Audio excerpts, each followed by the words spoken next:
It's never been this difficult in history to talk to a buyer, and exactly really what we're talking about. The buyer process is so unique now. Now think about this. In the last how many years? 10, 15? Things have radically changed, haven't they? In the 1990s, so it's a little bit longer, that's when the internet thing started. It became mainstream about 15 years ago. I remember buying a computer. I remember, laugh when you hear this video, please laugh. I remember buying a video that had 300 as the speed of the clock, and now we're talking like 3 gigahertz. The 300 megahertz is where we were starting. Actually started off with 100, upgraded to 3, and then we had I think it was a 2 gigabyte hard drive, and that was huge back then. And of course that computer didn't work that well, but it worked well for what we needed it to do. We did a lot of business with that. And so now we've got computers that are hundreds, thousands of times faster. Information's traveling faster than you've ever dreamed possible. And in my book, I talk about, the speed of information. Why? Because it's literally changing things overnight.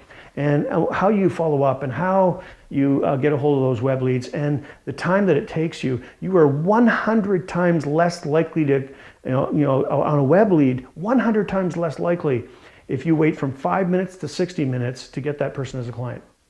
So if you phone them within 5, right, you're going to get them at a certain level, a certain percentage are going to come with you. If you phone them only 55 minutes later, it's 100 times less likely you're going to get them. Now that's radically different. And the interesting part is, most companies may get that at some level, and they've actually got a social media and a web kind of context. And I got to admit, I was just like these companies. We didn't have a strategy of how to get back to people faster.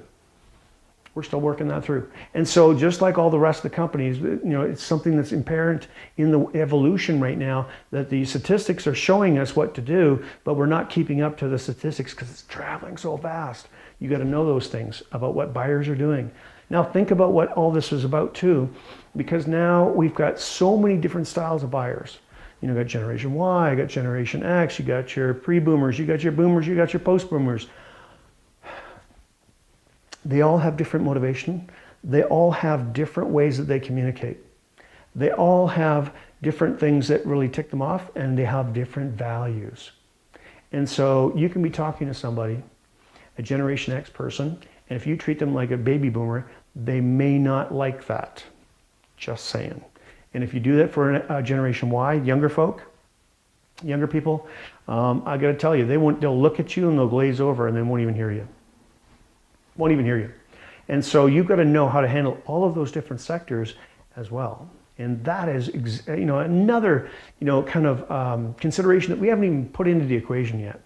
It's just something that you got to know. It's never been this difficult in history to talk to a buyer and really connect with them. So rapport building is only good as much as we make it about this big, because it's a lot more than just having the good speak. Matter of fact, those people that actually have the gift of the gab in sales do statistically much, much less than everybody else, because you can overtalk the whole scenario.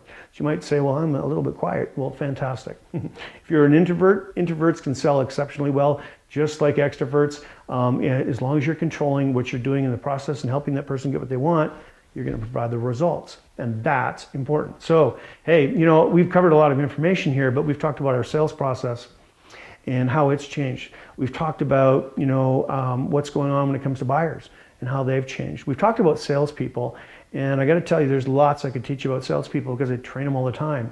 But just the demographics of what is there, if you've got a great model, one thing, but if you have all the other demographics on top of that, it becomes, kind of really difficult to fluke your way through this.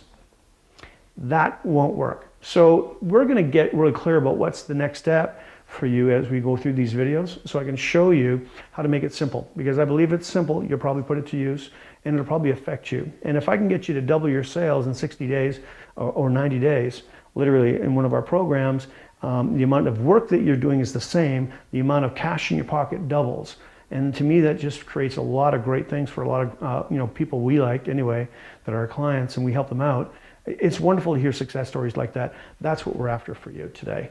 So you know what? Go to our next video, take a look, but grab that information. I just wanted to perk your attention on some of those key points because it's really important to understand what we're talking about as we move forward. This has been Rich Grof from RG Performance Sales. Look forward to seeing you in the next video.